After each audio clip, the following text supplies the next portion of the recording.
Dalam konteks dunia Melayu, penduduk tempatan yang beragama Islam dan berketurunan Melayu merupakan golongan terbesar di wilayah Patani.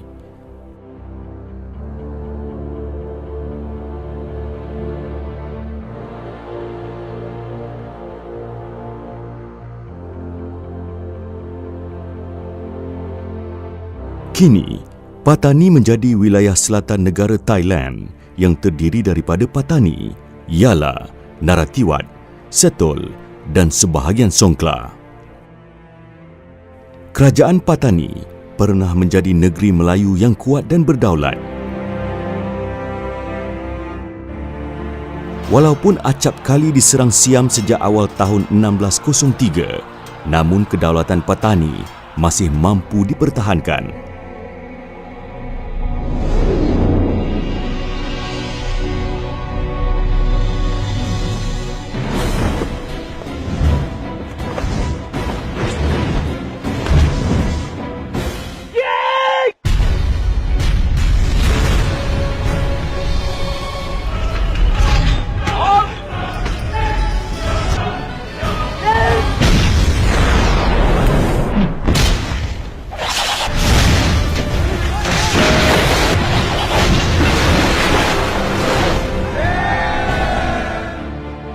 Kerajaan Patani berkembang maju ketika pemerintahan empat wanita, Raja Hijau, Raja Biru, Raja Ungu dan Raja Kuning.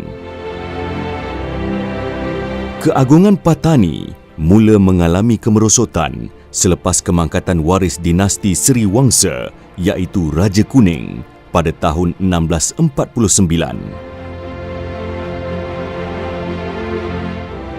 Pada tahun 1786, Angkatan Siam di bawah Raja Rama I berjaya mengalahkan Patani.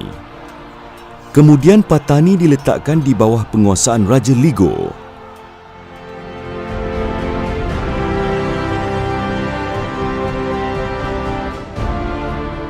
Dua meriam besar milik kerajaan Patani, iaitu Seri Negara dan Seri Patani, berjaya dirampas.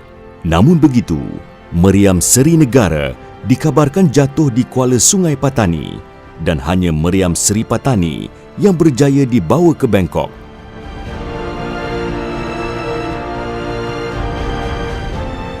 Lama-kelamaan, usaha Siam untuk menguasai keseluruhan pentadbiran negeri Melayu Selatan Thailand itu akhirnya berjaya pada tahun 1902.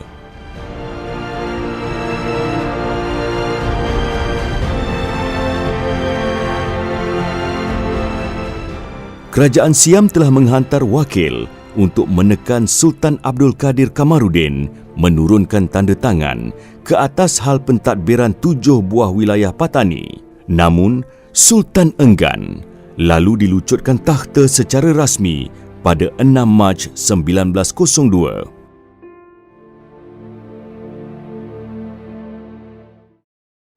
Penduduk tempatan Patani telah memeluk Islam sejak abad ke-10 lagi, malah lebih awal dari negeri Kelantan dan Melaka.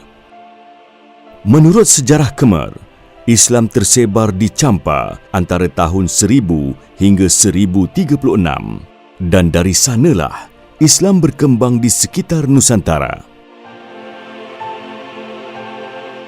Raja Patani telah memeluk Islam pada 1457, iaitu lebih kurang 400 tahun setelah Islam tiba di Patani. Menurut Hikayat Patani, dikisahkan bahawa Raja Pia Tu Nakpa diserang penyakit pecah belah sehingga merekah di seluruh badan. Ramai tabib gagal mengubati penyakit misteri tersebut. Perkhabaran raja yang sedang gering sampai ke pengetahuan Syekh Said yang berhajat menyembuhkan penyakit Raja Pia Tu Nakpa, tetapi dengan satu syarat. Raja perlu berjanji memeluk Islam setelah penyakit itu sembuh.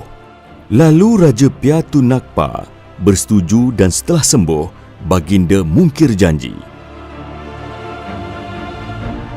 Kemudian penyakit yang sama menyerang kembali.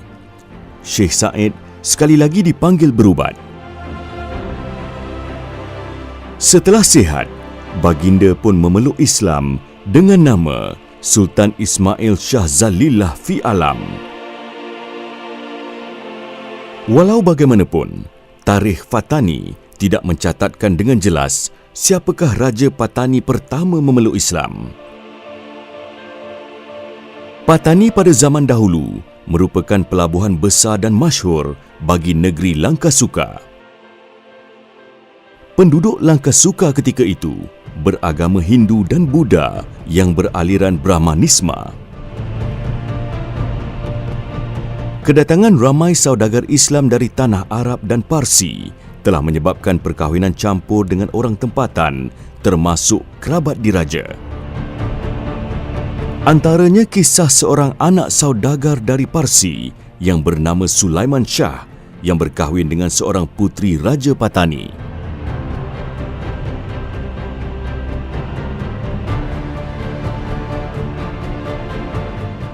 Zaman pemerintahan raja-raja Islam di Patani telah meletakkan asas kukuh kepada pembentukan sebuah pemerintahan Melayu Islam di Patani. Zaman kegemilangan Sultan Patani turut menjadi pusat pengembangan ilmu yang melahirkan ramai para ulama dan pengarang yang tersohor di alam Melayu. Dari sejarah kita kuatkan persaudaraan, Islam kita jadikan pedoman. Bangkitlah Patani Darussalam!